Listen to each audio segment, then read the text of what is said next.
দুর্ঘটনায় মর্মান্তিক মৃত্যু হয়েছে দেশের জনপ্রিয় বাউল শিল্পী পাগল হাসানের। বৃহস্পতিবার সকালে সিএনজি অটোরিকশা করে ফেরার সময় বাসের সাথে মুখোমুখি সংঘর্ষে প্রাণ যায় এই শিল্পী সহ দুজনের। পাগল হাসানের মৃত্যুতে শোকের ছায়া নেমেছে সুনামগঞ্জে সঙ্গীতাঙ্গনে।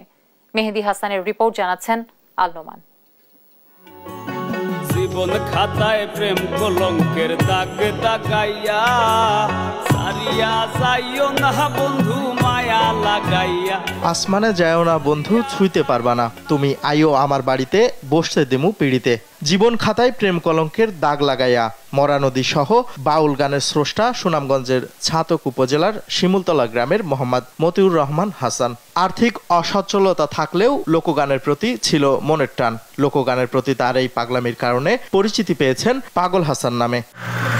বৃহস্পতিবার সকাল 7টায় সুনামগঞ্জের ছাতকে সুরমা সেতু এলাকায় বাস সিএনজি অটোরিকশার মুখোমুখি সংঘর্ষে পাগল হাসান সহ প্রাণ হারান দুজন। তার মৃত্যুতে শোকের ছায়া নেমে এসেছে সুনামগঞ্জের সংস্কৃতি অঙ্গনে। সুনামগঞ্জের মানুষের সাথে তার ছিল গভীর সম্পর্ক। আমার সাথে তার বাল্যকালের বন্ধু, একসাথে চলাফেরা, একসাথে খেলাধুলা, একসাথে ছাত্ররাজনীতি। আমাদের সাংস্কৃতিক অঙ্গনের প্রিয় মুখ, মাল্টি ট্যালেন্টেড একটা ব্যক্তিত্ব। একজন শুধু শিল্পী না, সে নিজে গান রচনা করে। পাগল হাসানের মৃত্যুতে আমরা সুখ্যাত সুনামগঞ্জবাসী। অসময়ে বিদায় নেওয়া শিল্পীর প্রতি শ্রদ্ধা জানাতে দুপুরে সুনামগঞ্জ জেলা শিল্পকলা একাডেমিতে আনা হয় তার মৃতদেহ। তার এই মৃত্যুতে আমরা সুনামগঞ্জের সকল সংস্কৃতি কর্মী আমরা অত্যন্ত বেদনা বিধুর হয়ে আছি।